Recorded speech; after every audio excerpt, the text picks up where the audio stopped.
Hello विद्यार्थियों, आज पुनः आप सबका स्वागत है, अभिनंदन है। मेरे प्रिय विद्यार्थियों, आज महावीर जयंती के शुभ अवसर पर आप सबको ढेर सारी शुभकामनाएं। आज हम महावीर के जीवन पर आधारित कुछ घटनाएं, रोचक कथाएं हैं, उनको जानेंगे तथा तीर्थंकर महावीर के विषय में भी जानकारी प्राप्त करेंगे।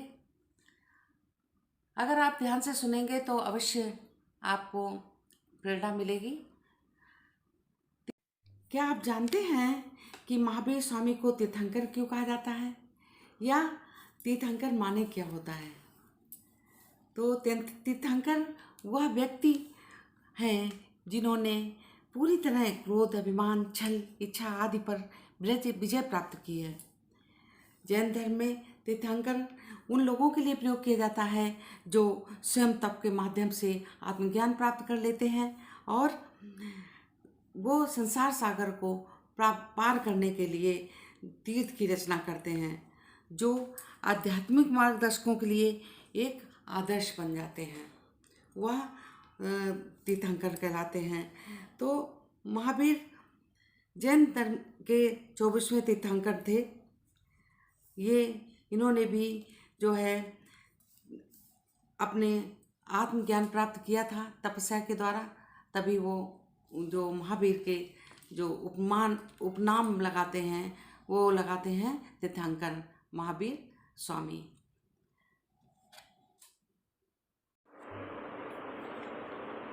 तो बच्चों, महावीर जैन धर्म के 24वें तीर्थंकर थे। भगवान महावीर का जन्म करीब 2500 वर्ष पहले ईसा से 540 वर्ष पूर्व वैशाली गणराज्य में एक ग्राम कुंड नामक का गांव था, अयोध्या के इक्ष्वाक वंशी क्षत्रिय परिवार में हुआ था। उनको साहित्य में महावीर और जिन के नाम से पुकारा गया। इनके पिता का नाम सिद्धार्थ था और माता का नाम त्रिशला था। बचपन का नाम जैसे हमने आपको बताया कि वर्धमान के नाम था इनका। राजवंश में जन्म लेने के कारण वर्धमान का प्रारंभिक जीवन अत्यंत आनंद और सुखमय से व्यतीत हुआ। बड़े होने पर उनके माता पिता ने उनका विवाह एक सुंदर कन्या से कर दिया। उनकी पत्नी का नाम यशोदा था। कुछ समय पश्चात उनकी जो पुत्री थी वो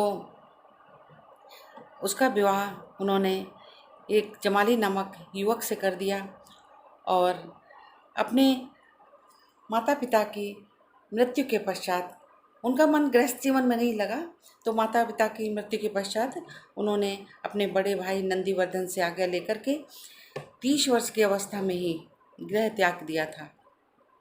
सन्यासी हो गए और 12 वर्षों तक उन्होंने अनेक शारीरिक और मानसिक कष्टों को सामना करते हुए तपस्या की। साधना काल के दौरान उन्होंने कठोर तपस्या की और मौन धारण किया। 12 वर्ष की घोर तपस्या के पश्चात 13वें वर्ष इन्हें ज्ञान की प्राप्ति हुई। जैन विद्वानों के अनुसार उन्हें मनुष्य, देवता, जन्म मरण, इस संसार तथा अगले संसार का ज्ञान प्राप्त हो गया। कठोर तपस्या व साधना से इन्होंने इंद्रियों पर विजय प्राप्त कर ली और इनको महावीर तथा जिनके नाम से पुकारा जाने लगा। साहित्य में पुकारते थे इनको महावीर और जिनके नाम से।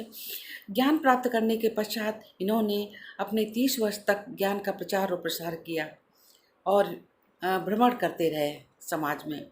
उस समय अनेक इनके विरोधी भी थे, किंतु वह अपनी विनम्रता के द्वारा सबका दिल जीत लेते थे और वो अपने जो है उनको फेवर में कर लेते थे।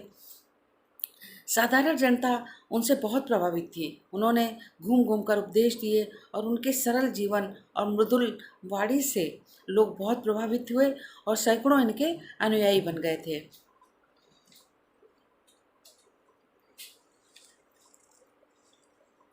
उनके जीवन पर आधारित अनेक प्रेरक प्रसंग भी हैं। उसमें से मैं आपको एक प्रेरक प्रसंग सुनाऊंगी।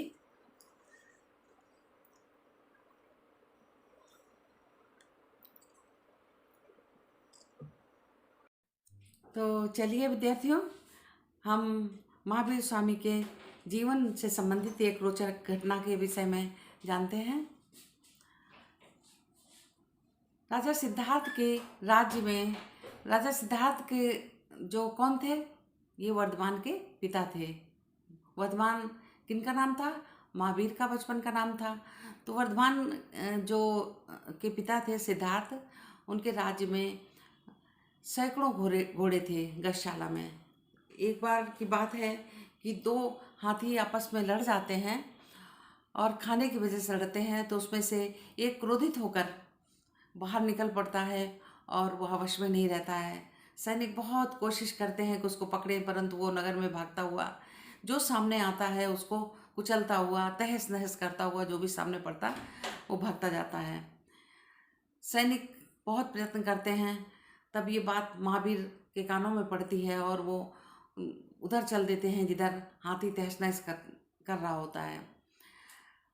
वहाँ पहुँचते हैं तो सामने देखते हैं कि हाथी चिंगारता हुआ दौड़ता हुआ चला आ रहा है तेज गति से।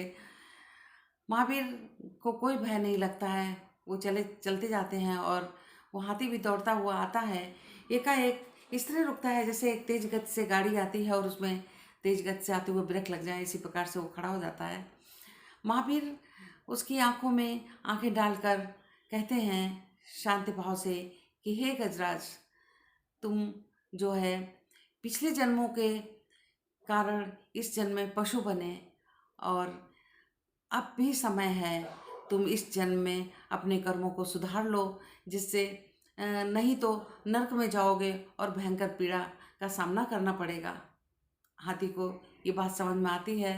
वो उनको नतमस्तक होकर अपने सूंड को उठाता है नमन करने के लिए और उसके बाद वो देखते हैं कि उसके आँखों में, हाथी के आँखों में आंसुओं की जलधारा बह निकली है। वह शांत भाव से सिर झुका करके अपनी गौशाला की ओर चला जाता है। आज महावीर जयंती है, तो जैन धर्म को मानने वाले जो है आज के दिन बहुत ही धूमधाम से इनके जन्मदिन को मनाते हैं।